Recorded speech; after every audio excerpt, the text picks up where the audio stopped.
The president-elect's quite ambitious agenda. House Speaker Mike Johnson said this weekend that Mr. Trump wants to do it all in one single bill of the top priorities, which takes the difficulty level for his party from high to stratospheric. Joining us now, the new senator from Indiana, former Congressman, now Senator Jim Banks, who was a close Trump ally in the House. Thanks so much for being here. Really good to see you, sir. So Speaker Johnson told Republicans that President-elect Trump wants Congress to pass his agenda on the border security, tax cuts, and energy in one big sweeping reconciliation package. House Republicans had difficulty staying on the same page when it came to electing Speaker Johnson, although he did make it. And I wonder, given that almost zero margin for error, one vote now, won't doing all of this in one massive bill make it tougher to get the president's agenda passed? Or I'm for doing it in one bill. And this week is good evidence.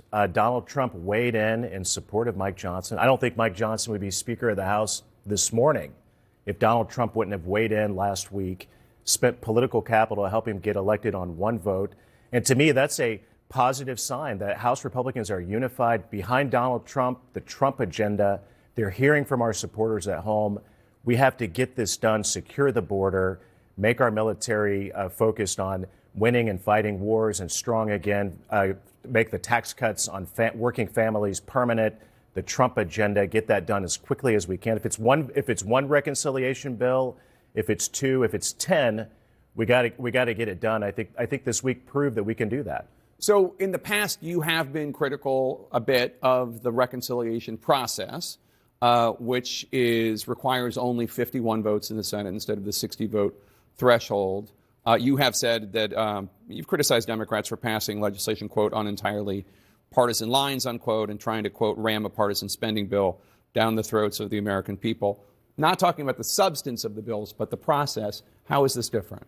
Well, it's very different. If you go back to what the Democrats did with the Inflation Control Act, which actually increased inflation, the American Rescue Plan, which was the Green New Deal on steroids, the biggest expansion of the federal government since LBJ that happened through the reconciliation process. Jake, I actually expect that there will be Democrats who will come on board to support these efforts to secure the border, to make the Trump tax cuts on working class families permanent, which is what we're talking about in the reconciliation bill.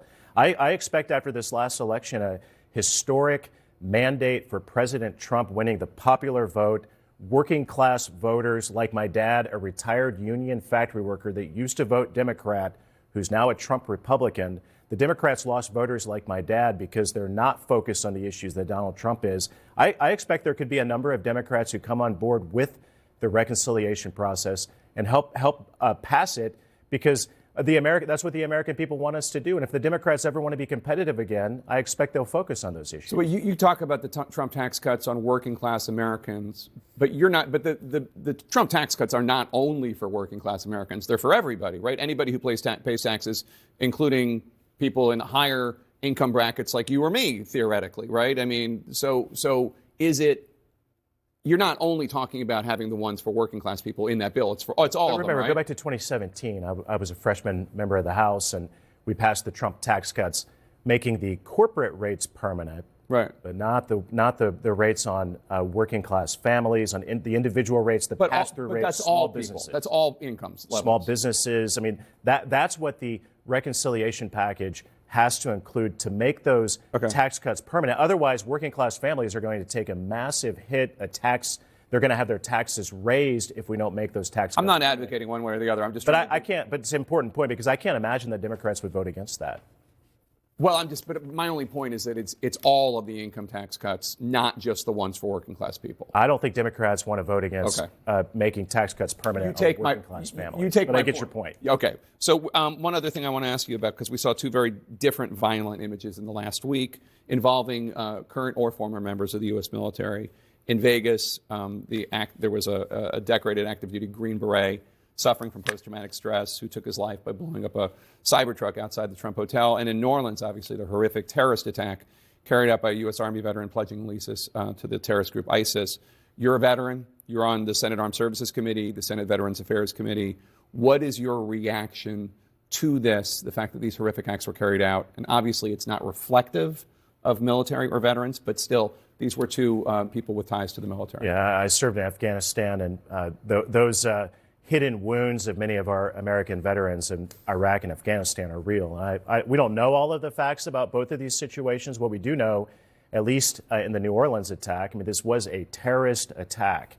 A ISIS sympathizer carried out a plan that was premeditated and killed American people. A terrorist attack on American soil, we have to take it seriously. We don't know all the facts yet, but we got to get down to the reality of the matter that we've had 400 ISIS smuggled people coming into our country that Department of Homeland Security told us about last summer, and 50 of them we don't know where they are. We don't know who they are or where they are, and we have to take that more seriously. I know President Trump will do that. Obviously, the terrorist threat is multifaceted, but this individual, by all indications, was an American citizen, was homegrown. You said on Twitter that Trump was right when he immediately talked about this being an indication of how the border needs to be shut down. It's obviously, there shouldn't be terrorists crossing the border, but wasn't that premature given the fact that this was an American citizen? This particular case was not related to the border? Well, remember, you have to go back to Obama called ISIS the JV team of terrorism, and obviously they're not. Trump came to office, he eradicated the ISIS caliphate, he killed it, he attacked it, he took it seriously. Biden turned Afghanistan over to ISIS-K, the worst strain of ISIS, an ideological group that is serious, that took over that country. And now we know that ISIS individuals are being smuggled over a wide open border. President Trump takes this seriously. One of his first acts after he's sworn in will be to go to the White House, sign executive orders to secure the border. But Congress has to do what it didn't do last time and make the Trump border policies permanent to make sure that we secure the homeland. In the wake of the New Orleans attack, you're calling for the Senate to quickly confirm President Trump's national security nominees. I want to play some sound from one of those nominees, Kash Patel, nominated to be director of the FBI. This is what he said about the agency that's now charged with leading this terrorist investigation. The FBI's footprint has gotten so freaking big. And the biggest problem the FBI has come out of its intel shops. I'd break that component out of it. I'd shut down the FBI Hoover building on day one and reopening the next day as a museum of the deep state. And I'd take the 7,000 employees that work in that building and send them across America to chase down criminals. Go be cops. So a lot of the people he's talking about, the 7,000 employees that work in the building, are right now chasing down criminals, chasing down terrorists, investigating what happened in New Orleans, trying to make sure nothing like that happens again.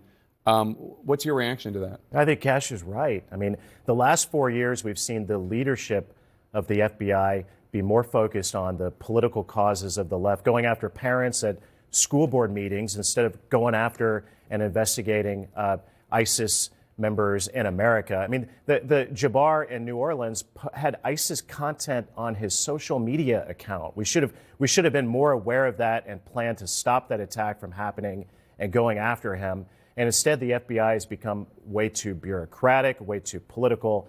And Kash Patel is going to be a big part of cleaning it up. But never forget that Donald Trump is going to be the president. He's going to be in charge. He's going to instruct Kash Patel, and I expect Kash Patel will help clean up the mess. Trump's Secretary of Defense nominee, Pete Hegseth, is going to appear before your committee on the 14th. ABC News reports the bipartisan leaders of your committee have requested more information about the 2017 sexual assault allegation against him, which we should note he denies, and he was never charged with anything. Your colleague, Senator Lindsey Graham, has said Hegseth pledged to release his accuser from the confidentiality agreement. Has the committee been able to speak to this woman? And if not, do you want to? I'm brand new to the committee. We haven't had a single meeting yet. We have the hearing in a week with Pete Hegseth. I look forward to it. I fully support Pete Hegseth. He is eminently more qualified than Secretary Austin, who's in the job, who disappeared on the job, who instructed the disastrous, deadly withdrawal of Afghanistan and created a woke political mess at the Pentagon that Pete Hegseth is going to clean up. Pete is a decorated combat veteran, served in both Iraq and Afghanistan. He knows what's at stake. I fully support him. He's going to be great at the job. All right. Thank you so much. Thank you. New Senator Jim Banks of Indiana. Good to see you, sir. Appreciate it. He was on Kamala.